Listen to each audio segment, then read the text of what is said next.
नमस्कार। आज हम कक्षा 9वीं विषय संस्कृत पाठ 6 विषयांक सर्वचारुतम वसंते के विषय में चर्चा करेंगे। तो आज हम सर्वप्रथम सर्वचारुतम वसंते के महाकवि कालिदास जी के बारे में जानेंगे। इनके विषय में कोई निश्चित माहिती तो नहीं है, परंतु ऐसा माना जाता है यह 2000 वर्ष पूर्व विक्रम की पहली शताब्दी के रहे होंगे। कवि परिचय के बाद अब हम पाठ का परिचय संक्षिप्त में प्राप्त करेंगे। महाकवि कालिदास संस्कृत और समग्र विश्व के सुप्रसिद्ध कवि हैं।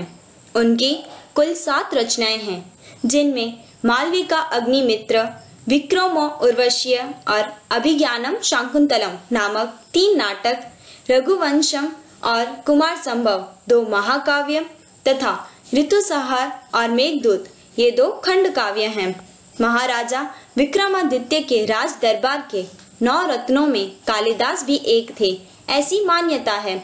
इसके आधार पर कालिदास का समय विक्रम की पहली शताब्दी अर्थात आज से लगभग 2000 वर्ष पूर्व माना जाता है। ये महाकवि प्रकृति और उपमा के कवि के रूप में प्रसिद्ध हैं। एक तरफ अभिज्ञान शाकुंतलम में उन्होंने प्रकृतिगत अनेक पदार्थों को पात्र बनाया है, तो दूसरी तरफ मेघदूत और ऋतुसंहार में हूबहू अद्वितीय प्राकृतिक वर्णन किया है। प्रस्तुत पाठ में ऋतुसंहार में से वसंत का वर्णन करने वाले 5 श्लोकों का अध्ययन करेंगे। इसमें किसी वस्तु का वर्णन किस तरह हो सकता है, किस बात को सीखने के साथ साथ तत्पुरुष समास के कुछ प्रयोगों का भी अध्ययन करेंगे। तो अब हम सर्वचारुतम वसंते के पहले श्लोक का अध्ययन करेंगे। ध्रुमाः स पुष्पाः सलिलम स पदमम, स्त्रियः स कामा पवनः सुगंधि। अर्थात वृक्ष फूल वाले हैं, पानी कमलों वाला है, स्त्रियां कामना वाली हैं, पवन श्वास वाला है।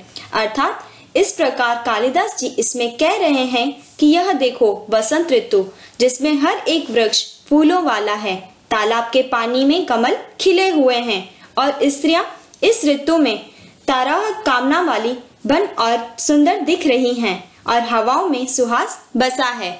आइए अब देखते हैं हम आगे। सुखाः प्रदोषा दिवसाश्च रम्याः सर्व प्रिय चारुतर वसंते। अर्थात प्रदोष काल सुखमय और दिवस सुंदर है। हे प्रिया, वसंत ऋतु में सब अतिशय सुंदर है। अर्थात इन पंक्तियों में कालिदास जी कह रहे हैं कि यह प्रदोष काल सुखमय है और दिन जो है वह बहुत ही सुंदर है।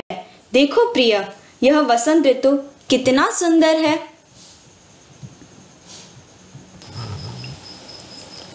हमने जो प्रथम श्लोक पढ़ा उसमें कुछ कठिन शब्द थे, तो अब हम उनके सामानार्थी शब्द अर्थात उनका सरल स्वरूप देखेंगे।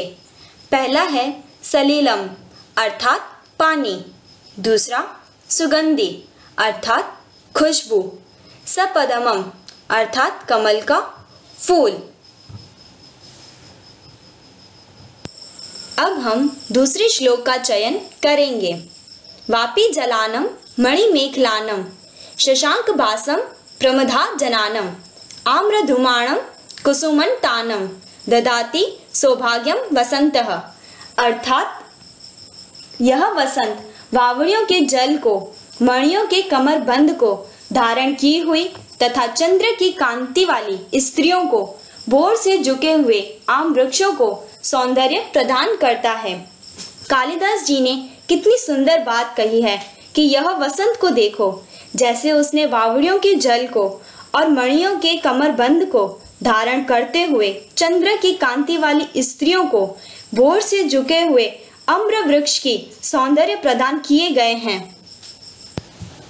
दूसरे श्लोक के कुछ कठिन शब्दों के सामानार्थी शब्द इस प्रकार हैं।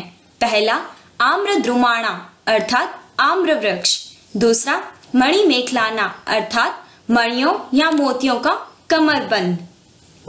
आगे के श्लोकों का चयन हम दूसरे भाग में दूसरे वीडियो में करेंगे। अस्तु।